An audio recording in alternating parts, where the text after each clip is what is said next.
pergunta para vocês que é muito comum, tá? Uma pergunta básica. Cita para mim os 3 maiores perigos do açúcar. Quando eu falo do açúcar, o abuso, o consumo. Tipo, E o açúcar que eu falo, tá? São todos os carboidratos refinados. Tá. Vamos Abordar pelo menos um ponto que a galera lê, mas ela não tem entendimento correto. Sobre a questão da insulina. Insulina versus carboidrato refinado e o que o que a gente chama de resistência à insulina pode gerar na pessoa. Sim. Acho que o primeiro ponto do que a gente lê do açúcar branco relacionado ao corpo é o que ele tem de efeito no sistema nervoso central em relação à dopamina. Interessante. A papila gustativa percebe o açúcar, a sacarose, e isso meio que muda um pouco a circuitaria do sistema nervoso central pelo esse efeito de muito sabor. Algumas pessoas têm esse lado de lembrar desse sabor e tem esse disparo de continuar comendo. Principalmente o que a gente chama de comidas que são hiperpalatáveis. Hiperpalatáveis. E a consequência é a pessoa só sentir prazer com essa comida? De certa forma, ela não consegue sentir prazer em alimentos mais saudáveis porque ela tem como comparação um alimento que é hiperpalatável. Então, nada vai ser mais gostoso como aquele alimento. Maçã versus óleo. E o sistema nervoso cobra isso dela?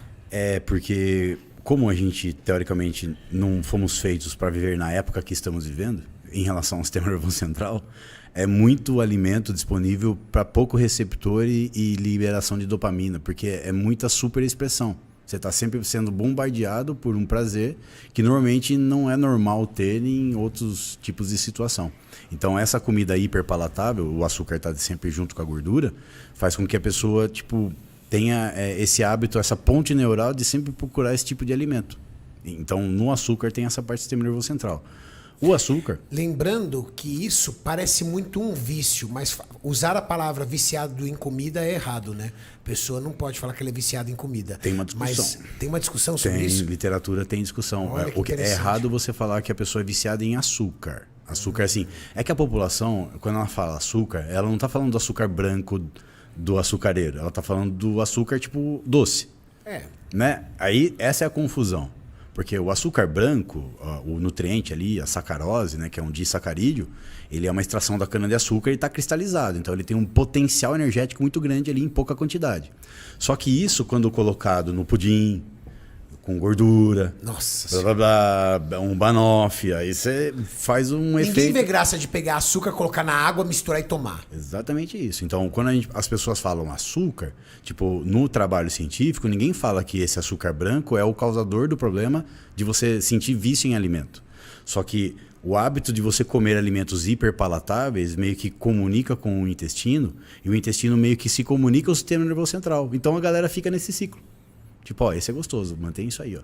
Puta, mas você vai comer esse negócio de folha, legumes, mas não é muito gostoso. Então fica essa comunicação peptídica entre intestino e sistema nervoso central. E outra coisa é a questão do nosso corpo. A gente é mamífero, a gente quer comer, deitar e dormir. Exato. Economia sempre. Economia sempre. Então, alimentos que são de difícil digestão, a gente tem uma repulsa. Não é? Então, você não quer comer folha. Porque, por o teu sistema nervoso central, o que eu vou tirar de proveito de ficar digerindo essa porcaria? Nada. Né? Até proteína, dá uma preguiça de comer proteína, cara. Então, o cérebro busca o fácil, né? O mais simples possível, que seria justamente um pudim que você nem precisa mastigar, você bochecha ele, pronto, já está absorvido. E o ambiente controla, imagina, você tem um monte de guloseima lá na sua despensa à noite, você tem bolacha na noite, você tem Cheetos lá. Então, assim, você quer fazer uma dieta e você tem isso lá, grande parte do problema é que você vai ter que deixar de ter isso na sua casa, por causa dessa comunicação que você tem há muito tempo com esse tipo de alimento. Outro problema do açúcar. Então vamos pegar uma ponte que eu vou colocar agora para quem tem filho, né? A ordem com que você apresenta os alimentos determina se essa criança vai ter hábitos saudáveis ou não. Então, se você pega um neném, você tem que começar a introduzir, e isso é uma ciência, né? A introdução dos alimentos, pelos que menos têm sabor. Exato. Né? Então, primeiro você vai fazer a criança comer verdura, coisa e tal. Minha fruta filha até esses mesmo dias não vem sabia o que era depois. sal. Minha filha não sabia o que era sal. Agora o pediatra falou assim, pode colocar um pouquinho. E ela tem 1 ano e pouco. Sim, é a introdução. Por quê? Introdução alimentar. Pô, agora ela vai descobrir o salgado. Ah, e o doce? E o doce vai ser lá para os 2 anos de idade. O doce por enquanto é o doce da fruta. Você vai fazer a papinha da carne, ela vai tomar o suquinho da carne para acostumar com o sabor. Porque é engraçado que a criança ela tem uma formação da microbiota inicialmente. Então você não pode colocar alimentos processados para a criança porque não está formado ainda o intestino dela para aquilo. Então você tem que introduzir devagarzinho, aí vai criando lactobacilos, bifidobactérias. Então isso é muito importante. E a criança nascendo ou de parto normal ou de cesariana também tem um efeito na microbiota, porque passa pela vagina da mulher ou não. Então, e só para não esquecer, o açúcar tem a maior briga relacionada a causar a esteatose hepática, mas não o açúcar. Sabe o syrup? Que seria Xarope. xarope. Xarope de glicose? É onde que a galera faz a confusão de fruta com frutose. Isso. Renatão. Você falar de fruta causa cirrose é uma extrapolação bioquímica muito chula em relação ao que você tem de frutose extraída num produto industrializado. Então, milho. O cara pega um monte de toneladas de milho, faz o xarope do milho. Aqui vira um mel, que é um melaço, e isso é uma fonte quase 100% frutose.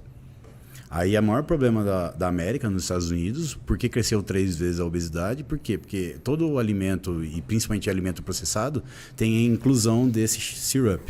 E é isso, a gente que é meio liberal entende que a intervenção do Estado causou essa obesidade. Porque o cultivo de milho nos Estados Unidos é subsidiado. Então eles precisam dar vazão para a produção de milho e começaram a fazer esse xarope de milho e colocar em tudo. Praticamente não existe alimento que você olhe nos Estados Unidos que seja industrializado e não tenha xarope de milho. Verdade. Qualquer coisa que você vai lá, corn syrup. Sim, corn sempre tem syrup. uma inclusão. Sempre tem. Porque É biscoito, é salgadinho, é um monte de coisa. E aí tem o comparativo de gráfico, que é a obesidade é colocada. Tipo, a obesidade é causada pelo açúcar. Não, você vê gráfico que o açúcar até caiu, às vezes, o consumo de açúcar e a obesidade continua aumentando. Não, é o carboidrato. Não, tipo, o carboidrato até caiu pela mídia social de falar da low carb, mas a obesidade continua aumentando. Então, o que se vê? É hábito alimentar completo, tipo, é hipercaloria de várias coisas, não é só de um ou outro alimento.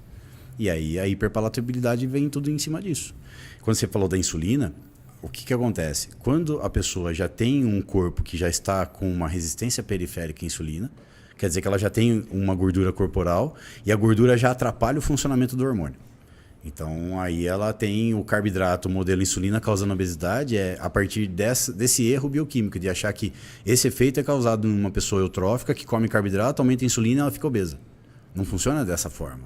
Então, a galera confunde qual é a situação da pessoa, se ela já está com a resistência ou se o carbo, de fato, é o causador da gordura dela. Entendi. Então, essa é a treta da bioquímica. Só para